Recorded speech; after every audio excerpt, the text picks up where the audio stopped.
Hey there and welcome to my channel. In this video, we gonna look at how the United States was transformed from an agrarian nation into an industrial giant during what historians call the Industrial Revolution. So if you're ready to roll up your sleeves and get to work, then let's get to it. Okay, before we get started, let me just say that the term Industrial Revolution refers to a broad process that began in Britain in the late 1700s and continued for several decades after 1900. But this video focuses only on the changes that took place in the United States during that time period. If you want to learn more about the Industrial Revolution in other countries, then check out the description below. Now let's begin. Alright, so in order to understand how the United States became an industrial powerhouse during the 19th century, you need to know three things. First, how new technologies made mass production possible. Second, how entrepreneurs organized large-scale production in factories. And third, how all these changes affected American society and its people. Each of those topics are their own videos, but for right now, let's just try to lump them together. Okay, first off, let us talk about the technologies of the Industrial Revolution, and here we start with something that doesn't seem very revolutionary, the steam engine. Now, while the idea of harnessing steam power isn't exactly new, during the Industrial Revolution, engineers developed practical applications for the steam engine that could run on relatively small fires and generate incredible power.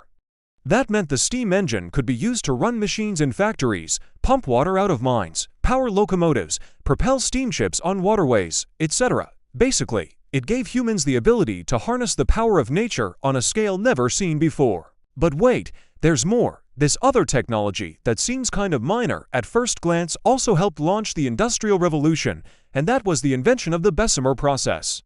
As you can see in this photo, steel production had been limited by the fact that it was very expensive and time-consuming to produce in bulk. But thanks to the Bessemer process, steel could be produced quickly and cheaply, which meant that bridges, railroads, and buildings could be constructed much faster and at a lower cost. Okay.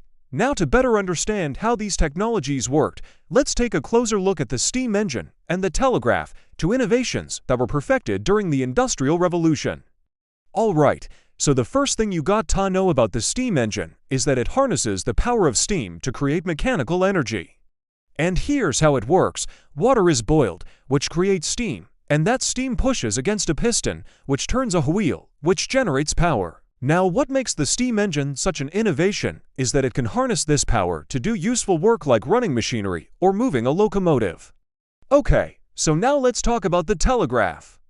And here again, let's break down how it works. Okay, first you send a message, which is broken up into combinations of dots and dashes. Then an operator uses a key to send electrical current through a wire, which activates a magnet. When the magnet is activated, a lever arm moves up or down depending on whether it's sending a dot or a dash. Once the message is sent, the operator moves the lever back to the starting position. Now this receiving station receives the message through the same system, except instead of activating magnets, the magnet activates a printer. So the end result is that the message is printed out in real time. Okay. So now that we know some of the important technologies of the Industrial Revolution, let's look at how entrepreneurs put those technologies to use. Okay, now when most people think of the Industrial Revolution, they imagine factories, right? Because factories were the primary mechanism for large-scale production. Let's look at how they worked and the kinds of work that happened in them. Okay. Now a lot of the factories of the Industrial Revolution were textile mills because producing cloth was one of the earliest forms of mass production. Now here's how they worked. First, raw materials like cotton would be placed into machines that would spin it into thread. Next, the thread would be put into looms that wove the cloth. Finally, the cloth was cut and packaged for sale. Okay, so now let's look at the impact the factory system had on workers. Now before the factory system, most manufacturing was done in people's homes. That meant that the workplace was familiar, the hours were flexible, and the work was easy to stop if dangerous conditions arose. But that all changed during the Industrial Revolution.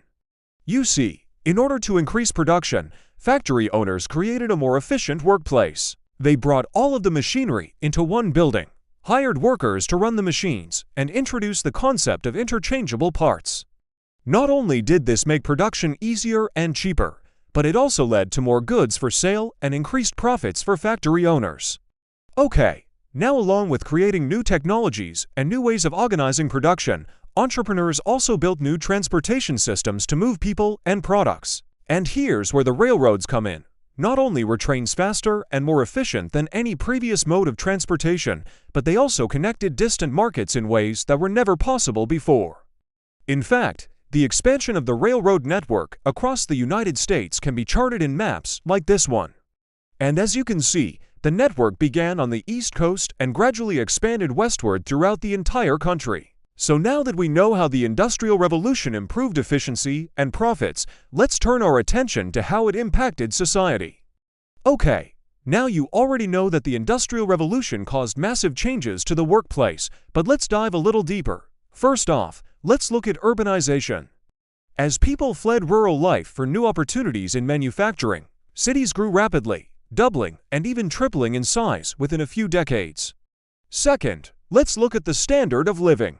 On the one hand, factory jobs paid steady wages and broke the connection between work and family life. On the other hand, working conditions were dangerous and monotonous, and the lives of factory workers were often characterized by poverty and crime. Third, let's look at the wealth of the factory owners. By organizing production and streamlining the workforce, factory owners saw nearly unprecedented levels of profit, which they invested in new technologies and more productive ventures. But on the flip side, these extreme wealth disparities created fertile ground for labor movements and calls for greater economic equality.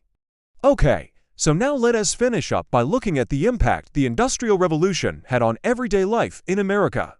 Now, the greatest benefit to everyday Americans was that goods became cheaper and more abundant. And that meant that stores like A.T. Stewart's department store in New York City offered a wider variety of consumer goods for sale at more affordable prices. Second, communication and travel became faster and more convenient due to the expansion of the railroad and the invention of the telegraph. And finally, the Industrial Revolution also spurred the growth of suburbs and commuter towns like the one depicted in this painting. For wealthy factory owners and white-collar workers, this was a positive development because it meant that they could escape the grime and congestion of the cities while still being close enough to commute to work every day. But for many blue-collar workers, who were primarily immigrants, this was a negative development because it meant that they had to commute longer distances and spend more money on housing. So now that you know how the Industrial Revolution transformed the United States, you're ready to conquer your next assignment. Hey there, thanks for hanging out with me today. And I've got another video right here that I think you'll really like. So click on that link and I'll see you there.